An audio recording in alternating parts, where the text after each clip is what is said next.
agrupar-se, grupar-se. La esperanza de un mundo mejor.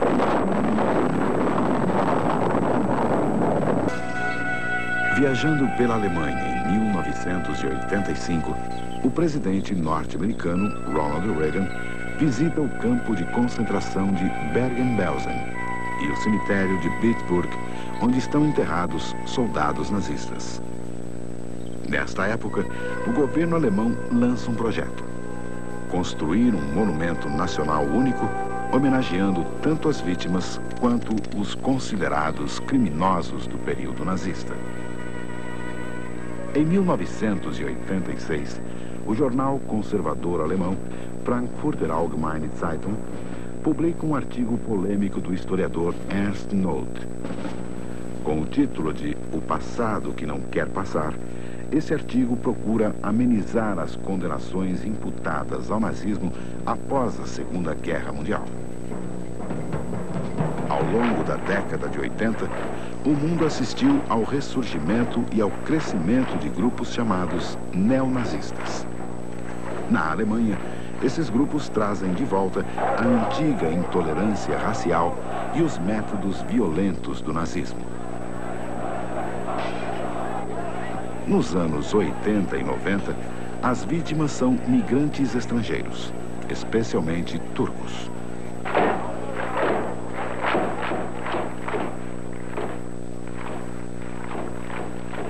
Estes grupos adotam símbolos do nacional-socialismo e o culto ao histórico líder daquele movimento, Adolf Hitler.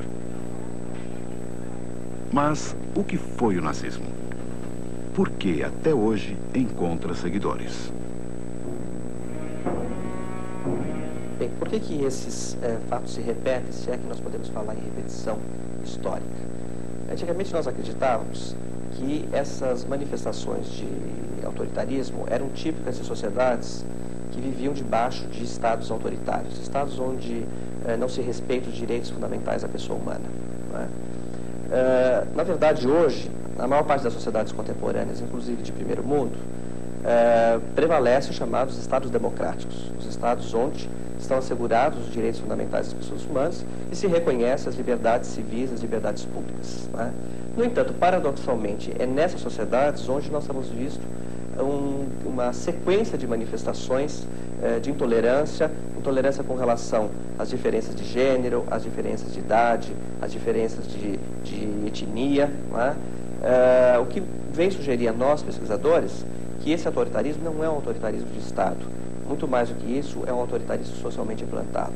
É um autoritarismo que está enraizado no modo pelo qual as pessoas vivem e organizam sua experiência concreta e convivem com outros grupos sociais. Não há dominantes sem dominados que aceitem a dominação. Hitler, Mussolini, Idi Amin Dada, Calígula e outros notórios tiranos nada seriam se a população não aceitasse acompanhá-los. Assim, o nazismo ultrapassa as fronteiras temporais da vida de Hitler e as espaciais do território alemão. Como compreender episódios como os narrados pelo livro Cabeça de Turco, em que o autor, um alemão, se disfarça de turco e passa a trabalhar numa empresa para viver de perto o fenômeno da discriminação da população alemã contra os imigrantes? Os judeus, espezinhados ontem, são hoje os imigrantes turcos na Alemanha, os argelinos na França, os indianos na Inglaterra, os nordestinos em São Paulo. Este é o fenômeno do autoritarismo, mais amplo e menos circunscrito que o nazismo, e, portanto, muito mais difícil de ser exterminado.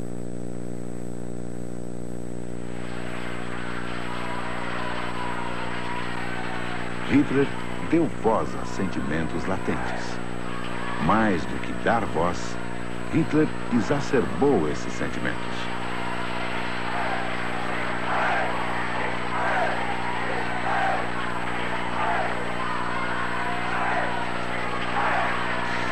Mas quem é esse homem?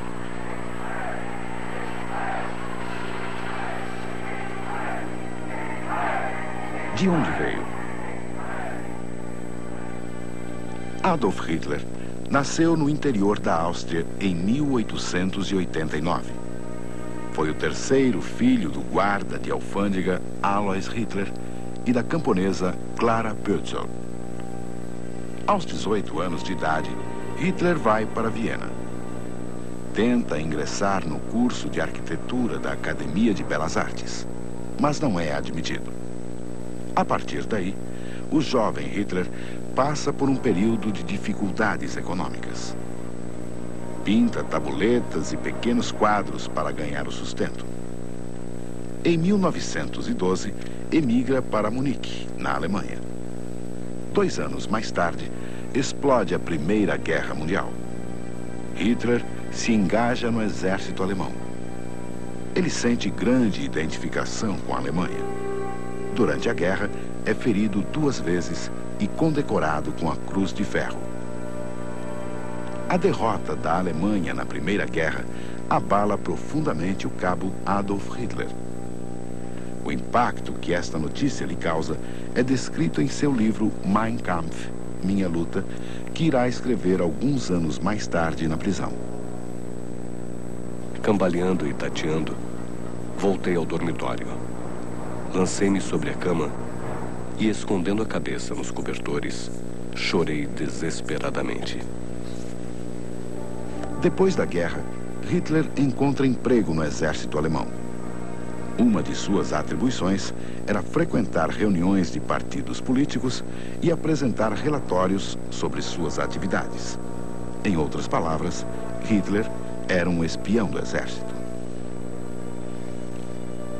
Em 1919, esteve presente a uma reunião do pequeno Partido dos Trabalhadores Alemães. Ali, ouviu discursos que representavam suas convicções mais íntimas. Culpava-se os judeus e os especuladores pela derrota na Primeira Guerra. Falava-se contra o comunismo e contra a democracia. Hitler ingressa no partido como o seu 7º membro. Neste mesmo ano, o número de filiados sobe para 400. Na primeira reunião de 1920, comparecem 2.000 pessoas. Hitler já controla o partido e muda seu nome para Partido Nacional Socialista dos Trabalhadores Alemães, que fica conhecido como Nazi.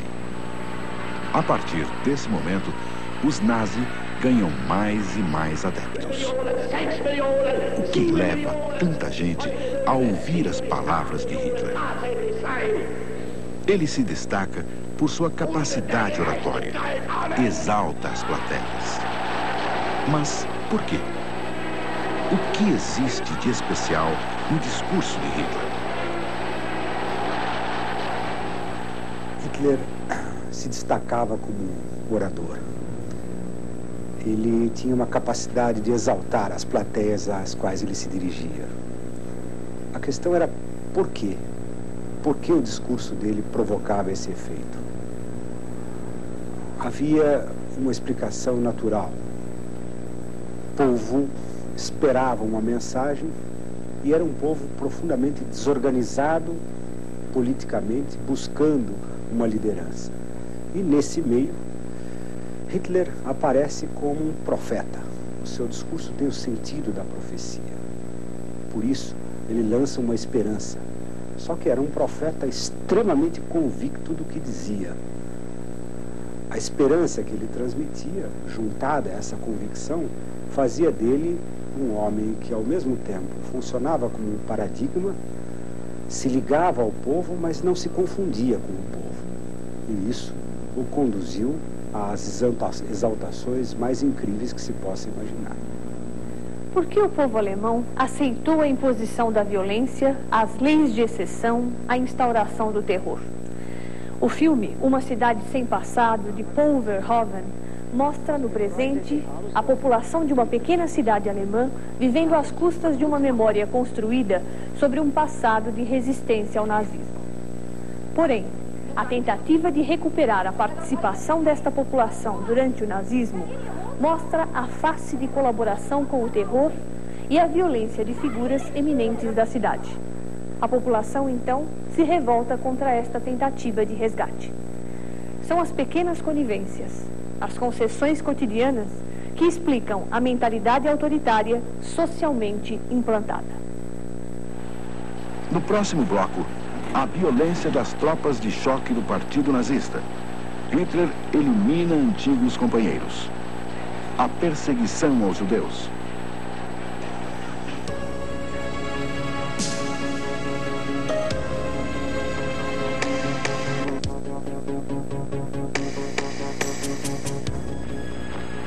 O principal instrumento do terror nazista são as seções de assalto, organização paramilitar conhecida como SA, famosas por seus métodos violentos. As SA foram fundamentais para a ascensão dos nazistas. Além das SA, os nazistas possuíam também as brigadas de segurança, conhecidas como SS, e a polícia especial, a Gestapo, ambas comandadas por Heinrich Himmler. Em 1933, ocorre o incêndio do Reichstag, o parlamento alemão. Os nazistas culpam os comunistas e deflagram perseguições pelo país. Após o final da Segunda Guerra, um antigo membro das SA confessa em julgamento a participação das SA no incêndio. Mas as SA são uma preocupação para Hitler. Seus integrantes são pessoas recrutadas para promover a agitação e violência. E quando Hitler sobe ao poder, eles já estão fora de controle. Existe uma multiplicidade de fatores históricos que vão explicar por que a barbárie se instalou na Alemanha. Havia um nível de desemprego extraordinário. No regime pré-Hitler havia um nível de inflação extraordinário e havia um nível de rancor também extraordinário. Então o povo estava emocionalizado, estava conturbado, perdeu as referências, perdeu os padrões de racionalidade. Então se montou um clima, se criou um clima absolutamente propício à criação de bodes expiatórios e à criação de soluções não mais racionais dentro do Estado de Direito Democrático. Passou a ser importante soluções autoritárias, passou a ser importante soluções, entre aspas, cirúrgicas, e passou a ser importante o uso da violência, né, na imagem do grupo dominante, para resolver as questões que eles levantavam do tipo: os judeus são culpados pela crise da Alemanha, os democratas são culpados pela crise da Alemanha, os comunistas são culpados pela crise da Alemanha. Então, ou você extirpa esses males que estão provocando a infelicidade do povo alemão, ou você se submerge a eles. E a forma de extirpar, ela não poderia ser democrática, porque os judeus, os democratas, os banqueiros, aí você liga todos esses fatores, não só os comunistas, eles dominam a democracia. Então você está fazendo um estímulo a que se resolva as questões políticas fora da ordem institucional. Ou seja, dentro de uma ordem em que a reação paramilitar é a consequência apenas de uma histeria nacional. E esse fator histeria nacional é o que explica, não apenas na Alemanha, mas em várias partes do mundo, a criação de grupos paramilitares, de colapsos da cidadania, de colapsos das liberdades democráticas. O líder das SA, Ernst Röhm, amigo pessoal de Hitler, desejava fundir sua organização com o exército. Mas os militares não queriam passar para o comando de Röhm. Assustadas com a violência das SA, as grandes fortunas da Alemanha, como o industrial Krupp, pressionam Hitler para que se livre de Röhm e de seus asseclas. Nazistas próximos ao Führer, como Göring e Himmler, além de líderes do exército, também são favoráveis à medida. Com o pretexto de uma conspiração, Hitler decide eliminar as lideranças das SA. Na noite de 29 para 30 de junho de 1934, os líderes das SA são surpreendidos. A maioria é assassinada, inclusive Ernst Röhm, o velho companheiro de Hitler. É a conhecida Noite dos Longos Punhais. Hitler elimina também adversários políticos e antigos inimigos, como Gregor Strasser e von Schleicher. Centenas de pessoas são mortas. Em 1938, Berlim é uma cidade totalmente tomada por insígnias nazistas. A propaganda do regime é comandada por Joseph Goebbels. Para onde quer que se olhe, avistam-se bandeiras vermelhas, suásticas, águias e uniformes. Quando se liga o rádio, ouve-se música germânica ou programas de propaganda do regime. Este cartaz ilustra a importância do rádio para a propaganda nazista. Os espetáculos são censurados, assim como os jornais. As artes e o cinema são postos a serviço do governo. O fenômeno da comunicação de massa, vista do ponto de vista psicológico, se apresenta sempre com 3 grandes temas. O primeiro é a anulação do ego individual. O segundo é a escolha de temas grandiosos que possam fascinar e mobilizar a massa. E o terceiro é o direcionamento da massa em função do propósito que quer o orador. E isso Hitler fez dentro da Alemanha nazista com um estilo muito forte, muito emotivo, muito sedutor, prometendo aos alemães a realização da grandiosidade do arianismo, da raça pura.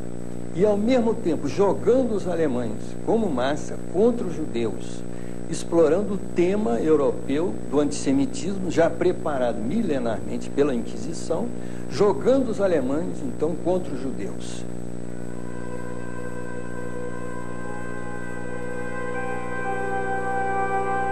Entre os principais lemas do nazismo está o antissemitismo, ou a discriminação do povo judeu. Em Mein Kampf, Hitler disse dos judeus: só me tornei antissemita à custa de um cruel conflito. Chegou um dia em que não me passei mais de olhos vendados. Reconheci os inimigos da minha raça. Eram judeus. Acabei por reconhecer os judeus pelo seu cheiro e, sob sua porcaria repugnante, descobri as taras morais do povo eleito. A partir de 1935, o antissemitismo torna-se política oficial na Alemanha. As leis de Nuremberg, criadas para discriminar os judeus, acabam com todos os seus direitos. São expulsos do funcionalismo público, dos bancos, do jornalismo, do rádio, do ensino e das artes. São obrigados a usar a estrela amarela e suas lojas são marcadas. Seus apartamentos são confiscados.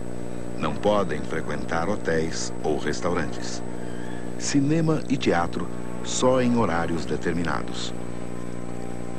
O casamento entre judeus e alemães fica proibido para garantir a pureza da raça ariana. Em novembro de 1938, acontece a conhecida Noite dos Cristais. Quebram-se vitrines de lojas de judeus. Sinagogas são pilhadas. 20.000 judeus são presos e enviados a campos de concentração. 36 assassinados. Estas perseguições praticadas na Alemanha nazista são o resultado da doutrina nazista que previa a eliminação da chamada antirraça, isto é, do semita. Isto confere ao antissemitismo nazista um caráter único. É bem verdade que houve perseguição e discriminação aos judeus em toda a história da humanidade. Antes mesmo do advento do cristianismo, no estado pagão, havia perseguição aos judeus, ou porque eles eram monoteístas, ou por praticarem a circuncisão, ou por guardarem o sábado, enfim, por uma série de características, o judeu era discriminado. Depois, com o advento do cristianismo, o judeu passou a ser discriminado por ser identificado como um assassino de Cristo. A partir daí, nós temos toda uma história de perseguições. Nas cruzadas, por exemplo, houve o massacre de povoados judeus. Na Inquisição, o judeu também foi sacrificado por razões de ordem religiosa e também por razões de ordem econômico-financeira. Na nossa história recente, nós temos também exemplos de perseguições aos judeus em muitos países da Europa, mesmo antes do advento do Estado nazista. Por exemplo, na Polônia, os judeus eram perseguidos por serem comerciantes, usurários, tratantes. Na Rússia comunista, o judeu também era discriminado por não colaborar com o Estado comunista, apegado ao dinheiro que era, pelo menos assim era o estereótipo do judeu. Mas é na Alemanha nazista que o judeu é realmente perseguido por uma doutrina, a doutrina racial que previa a eliminação do judeu para preservar a raça ariana. É isso que confere ao antissemitismo alemão nazista um caráter único.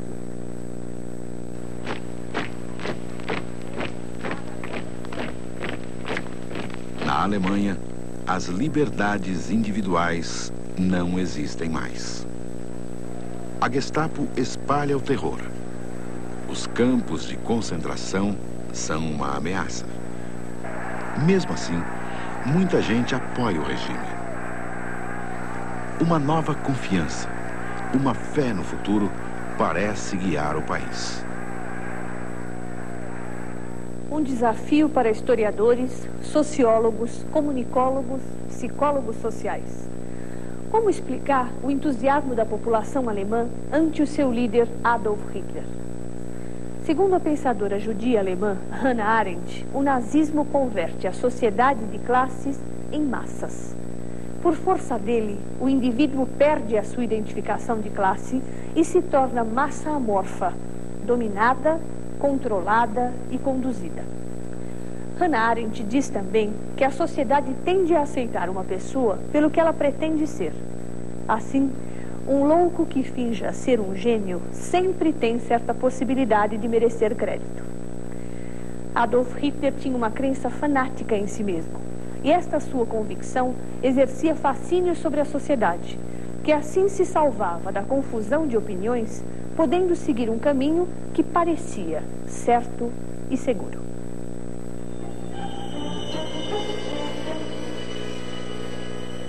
A 1º de setembro de 1939, a Alemanha invade a Polônia. A Inglaterra e a França declaram estado de guerra. É iniciado o conflito. O cotidiano de Berlim sofre mudanças. Os ricos, os militares e as pessoas ligadas ao regime não são privados de nada. Mas a população sofre com o racionamento. 1 quilo de carne por mês, 200 gramas de margarina e um pão mole e ordinário. E enquanto isso, o ministro da propaganda nazista, Goebbels, prega ao povo lemas como canhões em vez de manteiga.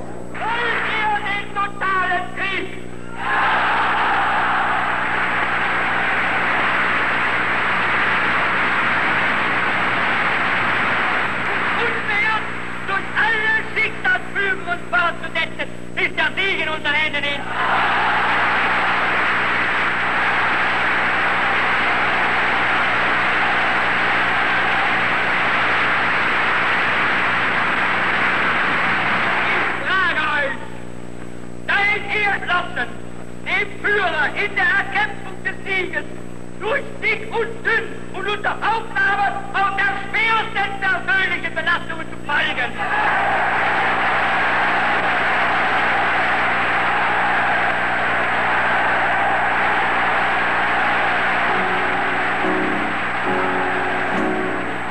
Als mir der Magen knurrte, schlief ich vor Hunger ein. Da hört ich sie ins Ohr mir Deutschland erwache schreien. Da sah ich viele marschieren, sie sagten ins 3. Österreich. Ich hatte nichts zu verlieren. Ich lief mit, wohin war mir gleich. Als ich marschierte.